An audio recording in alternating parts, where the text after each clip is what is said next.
Hello, Sheree Hansen here. First thing I want to mention is I have a YouTube channel and I would kindly invite you to subscribe to it. In that channel, I talk about mindfulness practice, spiritual growth, physical growth, just kind of all kinds of good stuff that I've learned in my life. This particular video is about the themes of the full moon, lunar eclipse, and the moon is in Saggitarius. So what we're looking at right now is we have been stumbling around for 14 or 15 months, being careful, being hidden, not inflicting ourselves on other people, being very watchful and very mindful about our actions. And that is really good for our spirit. But where we've come right now is we have this pent up energy. And I always talk about the middle path. The middle path is the one between Yahoo, get on the back of a Mustang horse, ride across that field with the gopher holes, go sit around a campfire with a burning stick, drink booze, have as much chocolate as you can get, and just get up with all kinds of people. The other path that we have been looking at is I have to discipline myself, I have to restrain myself, and that's all to the good. It's good that we're restraining ourselves in the sense that we don't want to bring the COVID. The COVID is like Godzilla in a Japanese movie, little rubber Godzilla coming at us. And we don't want to bring that to other people. So for me, I can say my personal reaction has been to constantly work on the idea of self-discipline and ask me the question, this act that I am deciding to do today, what does it make me become in 3 months or 6 months? And what has happened is it's an overcompensation. You get to a place where you're just like a Victorian in a whalebone laced up corset, and you're just gonna make sure you don't do anything that's too crazy.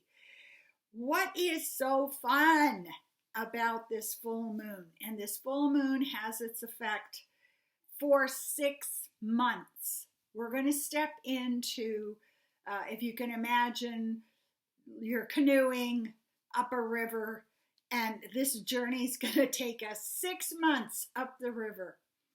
So this is the time where Saggitarius, symbolized by the archer, is ruled by Jupiter, the planet of good fortune, luck, growth. It magnifies everything in us that is good. So let's sit with that for a minute. Let's hatch that egg. You have aspects of yourself that are beautiful. Maybe you're creative, maybe you're kind, maybe you are someone who has a strong healing energy for other people. And the difficulty has been that we have these abilities, but we don't know how to use them in this blighted landscape that we're Mad Maxing across the rocky desert. But what we're coming to now, in this time of supercharged energy, is we know more about ourselves. We have been in solitary confinement with our own head, our own narrative, our own stories, our own energy. And we've come out of it really kind of understanding what motivates us much more clearly. We are going to change things. They let us out of solitary, and it's not on a weekend pass. It isn't. This is 6 months, baby. You're on the river. And you are at a place where you're done. You're done with shallow relationships. You're done with pretending. You're done with restricting, what your heart desires. Well, you can't have it. And there's a reason for it. It's because you're a woman and you're married and you can't do what you want because you're taking something away from your husband, or, you have kids and you can't do what you want because you're taking something away from your kids. Or we're operating from this place of guilt and submission to someone else outside of us to validate us. We want the badge, we want the certificate, we want to know we're good. And so what we're doing is we have put ourselves into the jail, the solitary confinement cage. And I know exactly what it looks like because I did go to California, and in some of those missions where they kept the natives that weren't godly enough, it was a little black cave under, this beautiful church structure. And that's where we have put ourselves if we're not giving ourselves enough love. And this is where we come to it. This is the time to break out the chocolate and bring the flowers and constantly say to ourselves, oh my God, I am so lucky to be in this head, in this body, in this energy with me. I am so thankful that I am the kind of person that can be excited by a new flower that grew, or whatever your strengths are. So what we're looking for is, it's almost like a Christmas. It's dark, everything's dead, it just goes on. And then you've got Christmas. Okay, you can put lights up, you can celebrate, you can find a way to make yourself happy. And I'm not talking about indulging in distractions, alcoholism, or making yourself fat, or spending too much money. I'm not talking about making up to yourself what life isn't giving you, because that's not going to help you. What I'm talking about is focusing on how many gifts you have already. You don't have to strive for it. You don't have to work. This is a time to free your spirit. Free your spirit. This is an adventure. We're about to set out on this adventure. And the thing that is really, really important to do is to focus on optimism. It's the key to everything. And so many spiritual practices are about this. I remember I used to listen to self-help, self-hypnosis teachers over and over and over again. And the thing they all had in common is recognition. So I see a dime on the sidewalk and I recognize that I'm getting free money. I'm kind of like, yeah, free money, baby. Or you can be pulling up weeds and get a handful of weeds and they all come up really easily. And you recognize that. And you go, I can get rid of all my problems easily and effortlessly. So watching your life, watching yourself, looking for the gifts that are coming to us. I'll give you an example today. A woman walked past me and she said, oh, I just love your shoes. They're like a disco. And I stood there in the moment and I thought, she's showing me love. And it felt so good. And I just said, thank you. Thank you so much. So I could have just dismissed that, not heard it. It maybe wouldn't have interrupted the narrative I had going on in my head about, there's no use, nothing's ever going to work, I have to work really hard. And I keep coming back to the lesson that my ancestors taught me is the only things that are worth doing are the things that are horribly difficult to do and give you very little reward. It's like, yeah, that's it. You just try to move that boulder. Good for you. instead of getting into this new moon mindset, which is it all comes to me easily and effortlessly. Things are showing up. So how do we prime the pump? We prime the pump by recognizing in the moment, oh, that orange pansy has blossomed. Isn't that delightful? Oh, look at that guy. He let me in front of his truck when I came out of London Drugs. I am so cared for. So let's just focus on that. We are looking for a time, and I want you to hear this. The sky is the limit. If you can recognize the dime is free money, the orange pansy is a gift, and the woman who told you, I felt joy when I looked at your shoes.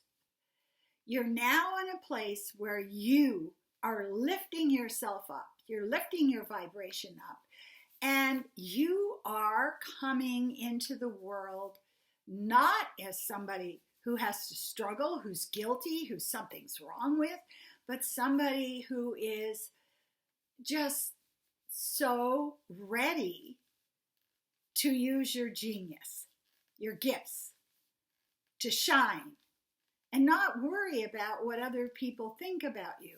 Always kindness, always kindness. But don't check their mirror to see what you look like. You need to get in a place where you can visualize yourself sailing easily. You're not in a slave boat, shackled at the wrists and the ankles. Pull, pull, and the guy comes by with a whip. You're in a beautiful sailing boat that has the winds full in the sails and carrying you toward your goal. How do you get there? You get there by not struggling. You get there by not dramatizing. You get there by not worrying. You get there by appreciating. And you just look around you for all of the signs that your guides, your angels, and your ancestors are showing you that you really, really are in a place where you can grow into the genius you were born to be.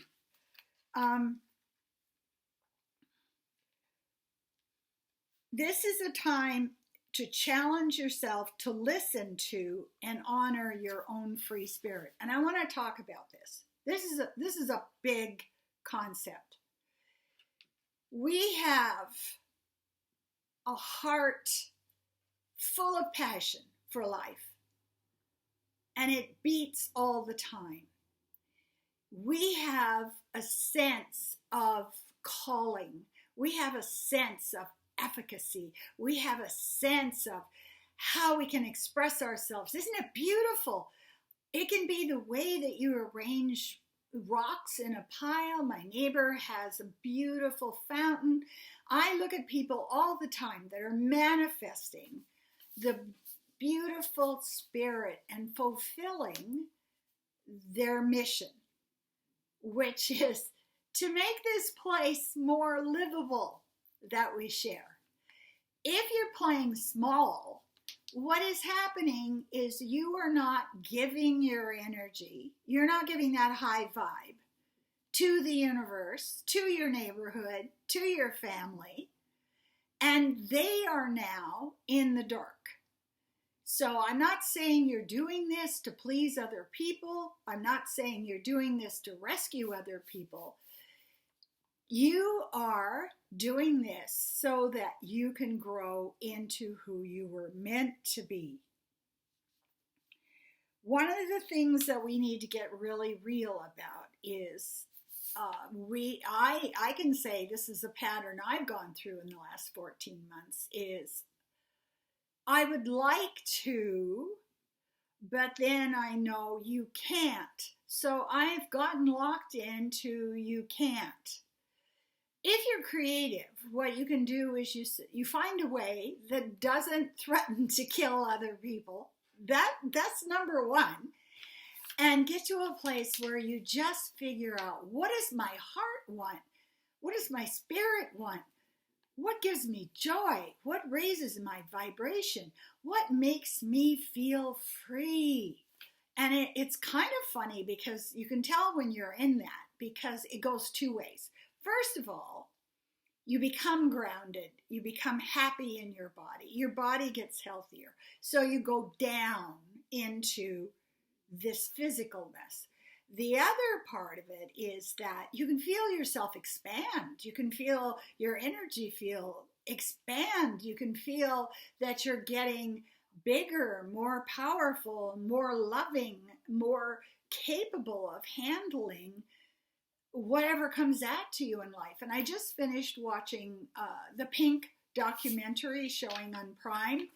And one of the things I got out of that I loved so much was the fact that she was always saying, I'll figure it out. It's not, I can't do it. It's not, it's too hard. It's not, I don't know what to do next. This is a confidence in yourself, in your soul's mission, in your heart, in your passion, and in the universe. I want to do this. It makes me feel grounded and expansive. I will figure out how to do it. And I thought that was just beautiful. We're into the next chapter of our lives, all of us, every one of us.